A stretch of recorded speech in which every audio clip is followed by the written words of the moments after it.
ऐसे जो साधना हम गलत भी करते हैं, अपने मनमुखी भी करते हैं, उससे भी लाभ नहीं होता।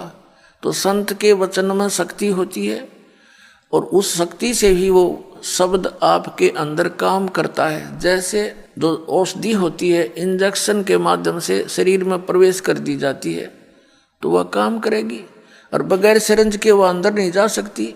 तो ये समझो कि संत की वाणी सिरंज होती है, वो आपके अंतःकरण में इस मंत्र को प्रवेश करती है, फिर वो मंत्र आपके यहाँ कार्य करता है। इन्हीं मंत्रों को अन्य आदमी देता रहेगा, कोई लाभ नहीं होगा, अधिकारी है ही नहीं वो उसको देने का। तो इस प्रकार संत वचन की शक्ति से आपके अंदर भक्ति प्रवेश करते हैं, और फिर इस सत्संग के माध्यम से ये वाणी, अमर वाणी जो महापुरुषों ने बोली थी, उस वाणी को अधिकारी बोलता है तो वो आपके ऊपर असर करती है। वो ऐसे असर करती है जैसे किसी को सर्प डस जाता है, और उस सर्प के विष उतारने का एक मंत्र बोलता है गारडू, वो सपेरा, तो उस समय वो व्यक्ति मूर्छित पड़ा होता है जिसको सर्प ने काट रखा है।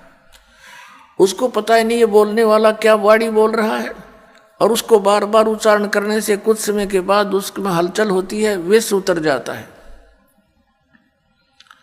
और न उस वाणी को वो समझता है कि बोल क्या रहा है। तो पुण्यात्माओं ठीक इसी प्रकार हमारे अंतःकरण, हमारी आत्मा पर पाप कर्मों का विष चढ़ा हुआ है। इन महापुरुषों की वाणी, सदग्रंथों की वाणी और अधिकारी के द्वारा बोली गई आपके ऊपर से वो कुछ ऐसे जो पाप होते हैं वाणी के पाठ उच्चारण श्रवण करने से ही कटा करते हैं। क्योंकि हम जब तक परमात्मा के चरणों में नहीं आते, सत्संग रूपी इस धोबी घाट पर हम नहीं आते, ये ड्राई क्लीन की शॉप समझ लो, यहाँ पर ड्राई क्लीन की दुकान है यहाँ, तो जब तक हम इसके संपर्क में नहीं आएंगे तो मैल कैसे समाप्त होगा? मैल समाप्त हुए बिना उज्जवल कपड़ा कैसे होगा? तो आप यहाँ आते हो, अपने मित्र प्यारों को भी लाते हो। हमने भी जितने दिन सत्संग होता है सबको आना अलाउड कर रखा है, आओ सत्संग अवश्य सुनो। बाकी समय में हम केवल अपने भक्तों से ही मिल पाते हैं, अन्य से कोई हम डिस्कस कर भी नहीं सकते, इसलिए अन्य को आमंत्रित नहीं करते। अन्य दिनों में सत्संग के दौरान सभी आ सकते।